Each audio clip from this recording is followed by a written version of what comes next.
I want to express my personal thanks to the Prime Minister and to Minister Champagne for recommending me for this appointment. It is an enormous honor, and it's something that I might have hoped would have happened, but when it did, it was just a tremendous thrill for me to have an opportunity to serve in this way. I think Marc-André has spoken very clearly and very well about the challenges we face. I want to just concentrate my comments particularly on the impact of COVID-19. I'm just concluding my work as a Special Envoy on humanitarian and refugee issues. And I can tell you from a global perspective, things are very, very, very tough for a lot of people. I know many Canadians say to me, well, you know, why don't we spend all of our time focusing on Canada and make sure we're doing that as opposed to helping others?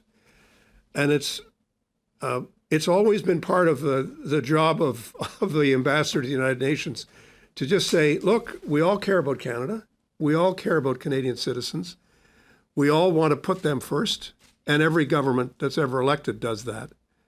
But we have to understand that in order to protect Canadian security, in order to protect our prosperity, we have to engage globally.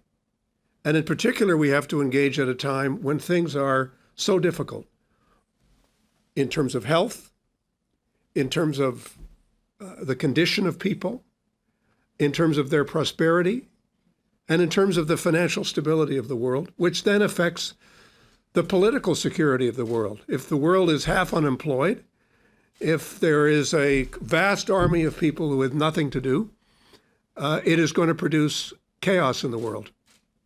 And so we really have no choice but to reinforce the engagements that we have already made.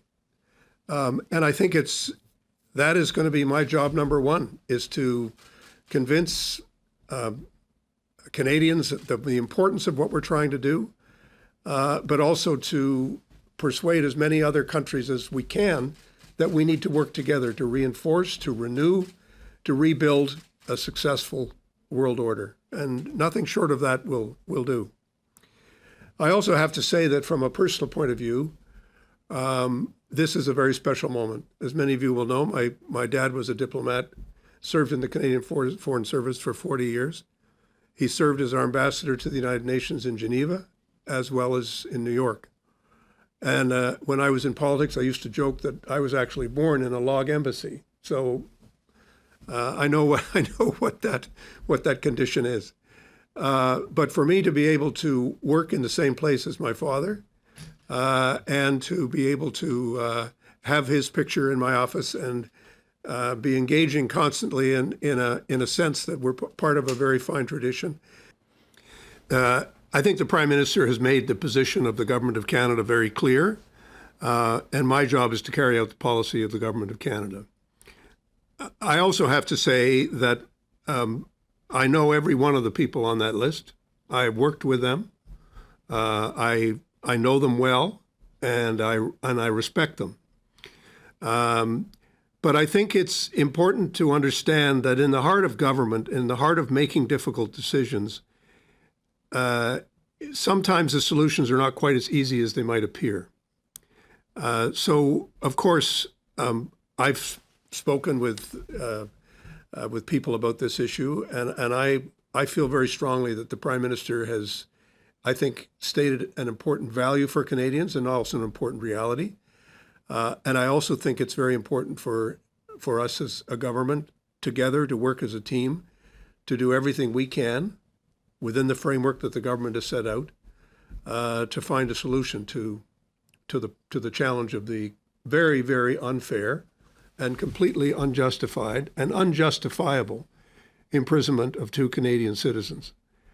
So I will be working with part of that team. I will not be inventing policy, and I will not be expressing personal opinions on one way or the other. I'm simply going to be doing what I can to make sure we continue as a country to do everything we can to protect those 2 people, but also to protect the values and principles for which our country stands.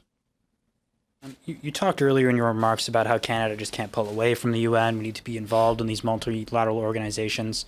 But there have been a number of instances at the UN where certain countries are participating in things that don't make a lot of sense. As example, recently on the UN Human Rights Council, in the previous year, China and Saudi Arabia, countries that Canada would say have many human rights abuses against them, were members of that council.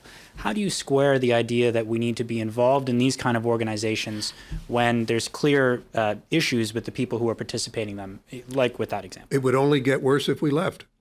It's quite simple. You don't get to a better place by leaving. There is no other. If somebody says, "Well, where?" I always say to them, "Where else would you like us to be?" The answer isn't to pull out. It's never. That doesn't make sense to me. Whether it's the WHO or any other institution you say has failings, has imperfections. Of course, it reflects the imperfections of the world. The United Nations is not some intergalactic organization. It represents all of the human frailties that are known to mankind exist in the heart of the United Nations. It's not united. It often makes mistakes, often says things we don't agree with. 193 countries. Why would we think that we would always be in agreement with everything that they do? But I can sit next to the ambassador for Saudi Arabia and have a very different opinion. He's still there representing his government. I have to represent my government. I don't just walk away and say, "Well, I'm never going to talk to you again." We have to engage, and at the same time as we have to be clear about our own principles and about our own values. It's no different from any other politics I've ever practiced. There are rumblings that China is issuing a travel advisory against going to Canada. How do you deal with these tensions with one of the world's superpowers to make sure that this tension does not impair Canada's ability to advance its agenda at the UN? Well, I mean, I'm a great reader of George Orwell, and I think to really fully appreciate the world today, you have to read 1984. Some strange things are going on. For some country to suggest that this is a bad time to come to Canada is frankly bizarre. They have their own reasons for saying it. I don't think we should take it entirely seriously. Sometimes humor is a good relief when you're facing these moments. We have to appreciate the challenges ahead of us with China, as with a great many other countries.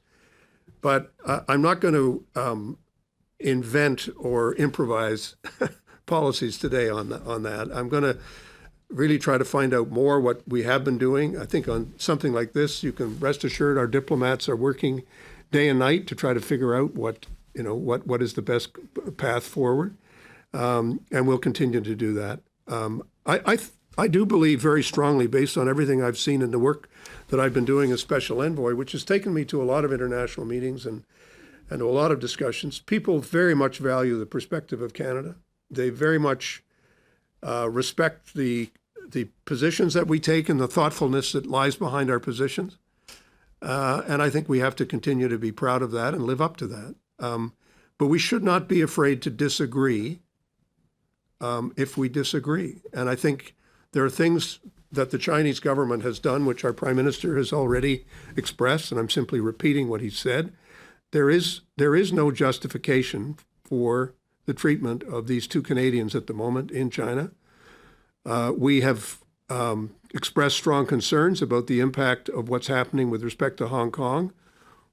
We have been partners with Hong Kong for centuries.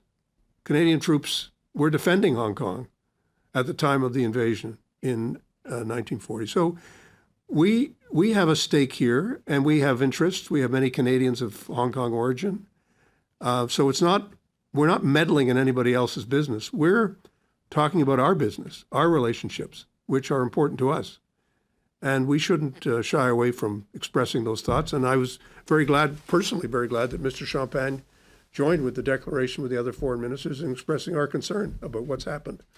And in light of what's happened, it's only natural that Canada would say, we can't have an extradition treaty with a jurisdiction that doesn't respect civil liberties and the rule of law. And that's a challenge that we have.